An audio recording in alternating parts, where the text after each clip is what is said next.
If the Civil War's result of more than 500,000 American soldiers dead at the hands of other Americans did not show the country's division enough, deciding how to remember this war would. During the war, as wives lost their husbands, children their fathers, and parents their sons, the country could not come to a consensus on what they were fighting for or against. Initially, the North proclaimed its dedication to fight for the preservation of the Union. As the war went on, however, Union soldiers were sacrificing their lives to end the institution of slavery. Despite some Southern states declaring that they were leaving to preserve slavery, a shift happened in the South as well. As the war progressed and eventually ended with a loss for the Confederacy, soldiers that fought for the South began to redefine their reason for fighting.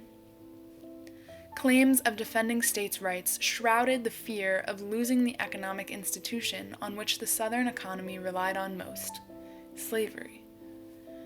Although the Civil War was technically over in 1865, working to preserve its legacy would highlight the division that started the war in the first place and still remains in some ways.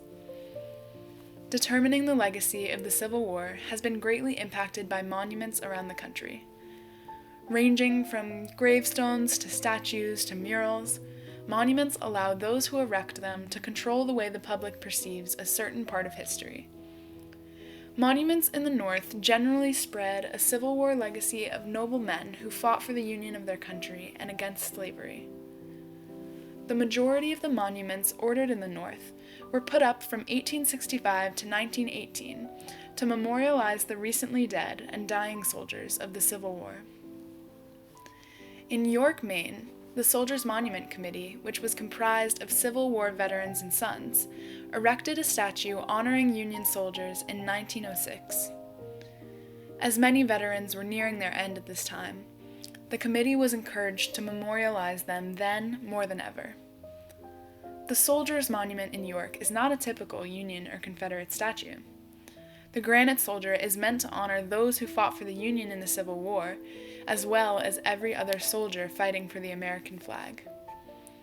Adorned with a bedroll and a canteen, the soldier reflects details of a typical soldier in the Spanish-American War. Fred Barnicoat, a British-born sculptor who designed the statue from granite local to Quincy, Mass., often made statues reflecting a generic soldier at the time of the early 1900s. The soldier's monument not looking like a typical Union soldier, and hearsay from townspeople, started the appalling yet still widely accepted conspiracy that this statue is actually a Confederate soldier. Rick Souza, a local York resident, said, quote, "The first time I saw him, I knew he didn't look like any Yankee I'd ever seen," end quote. Part of what could have started this rumor was historian Colonel Charles Edward Banks's misrepresentation of the statue. In his book on the history of York in 1931, he described the soldier as, quote, "shown in the uniform with the accoutrements of the Army of the Union," end quote. At this point, the members of the Soldiers' Monument Committee were not around to correct his mistake. When onlookers noticed the discrepancies between Banks' account and what they could see with their own eyes, they fabricated answers for the questions left unanswered. It must not be the same statue. The fabricated answer spiraled into a theory that the correct Union soldier had been accidentally shipped to the South, and a Confederate soldier meant for the South had come to York. Some even went as far as calling all Southern towns with York in the name in desperate search of the correct statue. Historian York resident Michael Dow, when asked about the chances of this story being true, says, quote, "about a snowball's chance in hell," end quote. He says, quote, "It is far easier for people to tell stories than it is to go to the little effort to find out the truth," end quote. What is the truth that Dow is talking about? Well, let's look at the soldier's belt buckle that theorists believe reads CSA for the Confederate States of America. What can you make out? Another piece of evidence, let's look at the inscription. It reads, quote, "erected 1906, to sons of York who served their country in Army and Navy for preservation of the Union."